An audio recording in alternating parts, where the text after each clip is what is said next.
Assalamualaikum warahmatullahi wabarakatuh. Perkenalkan, nama saya Nur Ramadhani Abidin dari kelas 13 CJP, nomor absen 25. Di sini saya akan mempresentasikan laporan praktek kerja lapangan saya di CV Mulia Mandiri. Latar belakang dari PKL yang pertama yaitu untuk mendidik siswa yang dilaksanakan di luar lingkungan sekolah, tepatnya di dunia usaha atau dunia industri, dalam upaya pendekatan atau meningkatkan mutu siswa-siswi sekolah menengah kejuruan dengan kompetensi siswa-siswi sesuai bidangnya, dan juga untuk bekal masa-masa mendatang guna memasuki dunia kerja yang semakin ketat dan persaingan keterampilan maupun pola pikir seperti sekarang ini.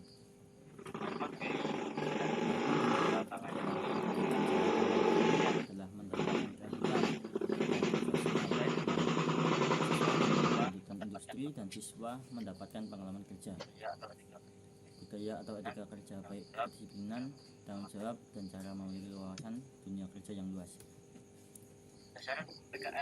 Dasar hukum PKL yang pertama yaitu diatur dalam Undang-Undang Nomor 20 Tahun 2003 tentang Sistem Pendidikan Nasional, dan yang kedua yaitu Peraturan Pemerintah Nomor 19 Tahun 2005 tentang Standar Nasional Pendidikan dan Peraturan Menteri Pendidikan dan Kebudayaan Nomor 20 Tahun 2016 tentang Standar Kompetensi Lulusan Pendidikan Menengah Kejuruan, dan selanjutnya yaitu Undang-Undang Sistem Pendidikan Nasional 4 Pasal 10 ayat 1 yang berbunyi, penyelenggaraan pendidikan dilaksanakan melalui dua jalur, yaitu jalur pendidikan sekolah dan jalur pendidikan luar sekolah.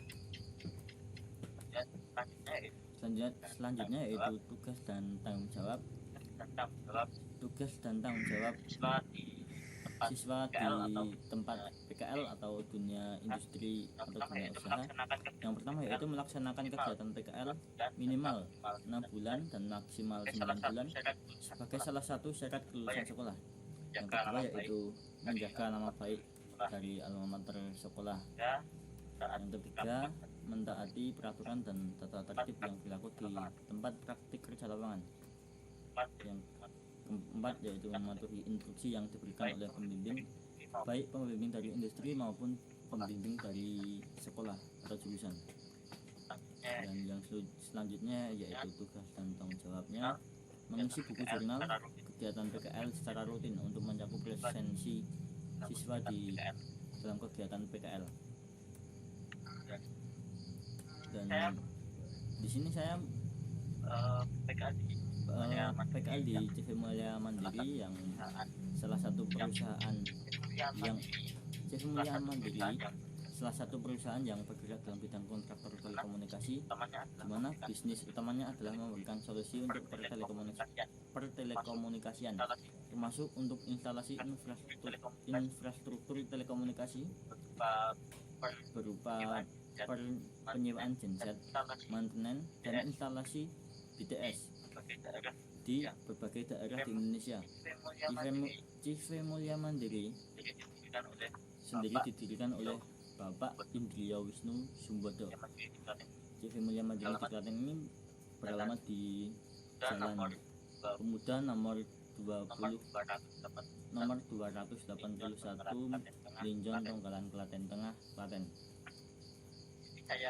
Nah, di sini saya di tempat PKL yaitu berposisi di bagian helpdesk atau HD.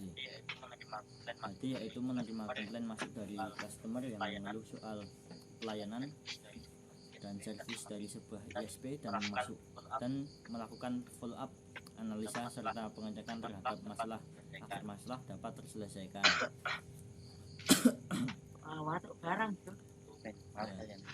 tugas dan helpdesk yaitu follow up trouble ticket.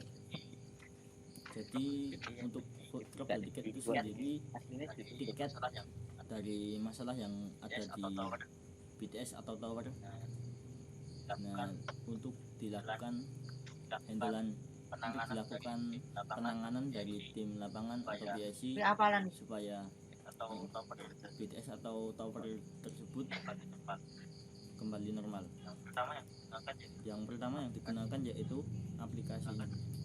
Yang digunakan ya aplikasinya yaitu U2020 dari Huawei. Yang kedua yaitu Neteco, sama dari Huawei juga, tapi ini biasanya untuk monitor yang ada baterai lithiumnya, baterainya backup lebih lama daripada baterai yang biasa. Yang ketiga yaitu Netak. Kalau Netak ini dari Nokia.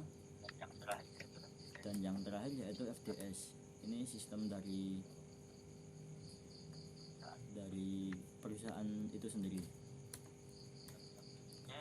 Dan yang selanjutnya yaitu langkah kerja dari HD tersebut, yaitu titik muncul dari sistem aplikasi. Nanti kita query atau ambil titik dari sistem.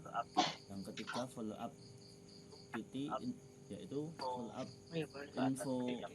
Jika ada titik yang masuk, infokan ke PSI untuk update titiknya. Bisa tim OTW atau tim backup genset dan lain masih banyak lagi. Selanjutnya yaitu tim action. Ya, itu sama selanjutnya dari follow up titik. Bisa OTW, tim OTW, backup genset atau dan masih banyak lagi juga. Yang selanjutnya yaitu alarm titik clear atau info ke PSI jika alarm sudah clear. Dan yang terakhir yaitu close titik. Jika alarm clear nanti itu akan close di sistemnya. Untuk saran dari saya untuk adik-adik kelas, yaitu yang pertama, mencari informasi dan informasi tempat PKL lebih awal. Yang kedua, selalu belajar dan meningkatkan hard skill maupun soft skill. Yang ketiga yaitu menjaga nama baik sekolah.